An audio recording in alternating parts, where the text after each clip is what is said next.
Hello বন্ধুরা, একই রকমভাবে ঢেঁড়স খেতে আর ভালো লাগছে না, তাই সম্পূর্ণ পেঁয়াজ রসুন ছাড়া নিরামিষ একটা ঢেঁড়সের রেসিপি। তো ভাত রুটি দুটো সঙ্গেই যাবে, দেখতে যতটা লোভনীয় লাগছে ততটাই খেতে মুখরোচক। তো আমি ঢেঁড়সগুলোকে প্রথমত আগা ডোগা কেটে নিয়েছি, এরকমভাবে দেখতেই পাচ্ছেন। আর ঢেঁড়সের উপরে আমি একটু জল ছিটিয়ে দিয়েছি। এরপর ম্যারিনেশনের জন্য দিয়ে দিলাম লবণ, হলুদ গুঁড়ো, একটু শুকনো লঙ্কার গুঁড়ো, একটু মৌরি, আর সবশেষে দিয়ে দেব বেসন। দিয়ে ভালো করে নাড়াচাড়া করে নেব, মাখিয়ে নেব। পর 10 মিনিট রেখে দেব। অন্যদিকে মিক্সিতে নিয়ে নিলাম পোস্ত, সর্ষে, 4টে কাঁচা লঙ্কা,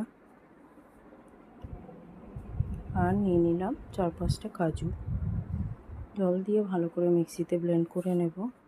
অন্যদিকে ফ্রাই প্যান নিলাম,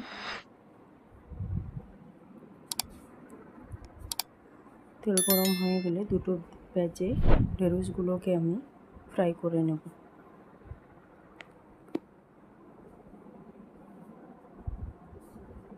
আশা করি প্রত্যেকের বাড়িতে খুব কম ইনগ্রিডিয়েন্টস দিয়েই করেছি রান্নাটা। একটু আপনারা একবার ট্রাই করে দেখুন রেসিপিটা।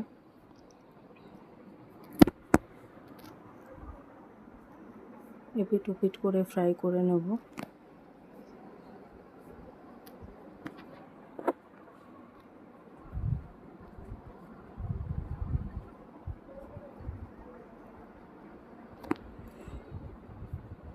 ফ্রাই করা হয়ে গেছে।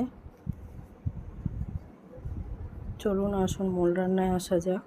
নিয়ে অন্যদিকে কড়াই নিয়েছি, দিয়ে দিলাম সর্ষের তেল। ফোড়ন দিচ্ছি একটা শুকনো লঙ্কা, আর একটু কালো জিরে, লঙ্কার গুঁড়ো, হলুদ গুঁড়ো।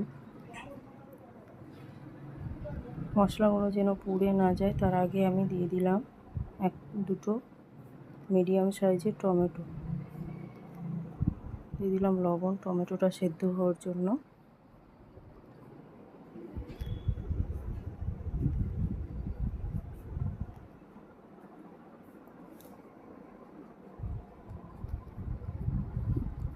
সর্ষে পোস্ত বাটাটা দিয়ে দিলাম। 7 থেকে 8 মিনিট কুক করে নেব। কি বন্ধুরা, দেখতে লোভনীয় লাগছে তো। এই যে গ্রেভি থেকে আমার তেল ছেড়ে দিয়েছে। এরপর দিয়ে দিব উষ্ণ গরম জল। রান্নাটা হতে আমার টোটাল 20 মিনিট সময় লেগেছে। দিয়ে দিলাম একটু চিনি ব্যালেন্স করার জন্য।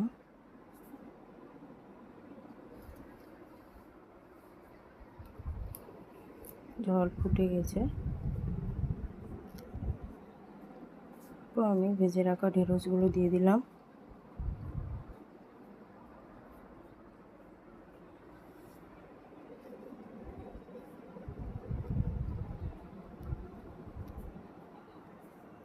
আমি 7 থেকে 8 মিনিট কুক করে নেব। অবশ্যই গ্যাসটা মিডিয়াম টু লো ফ্লেম হবে, কারণ ঢেঁড়সগুলো সেদ্ধ হওয়ার ব্যাপার আছে। এরপর দিয়ে দিলাম চেরা কাঁচা লঙ্কা।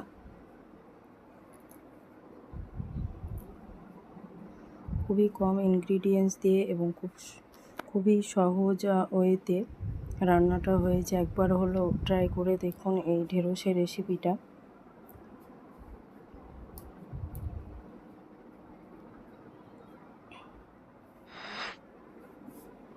যে রান্না আমার হয়ে গেছে কমপ্লিট।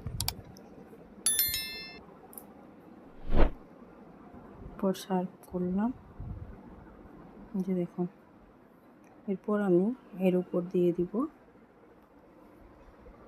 একটু সর্ষের তেল। দেখুন কতটা লোভনীয় লাগছে। চলুন আসুন এরপর পরিবেশনের পালা।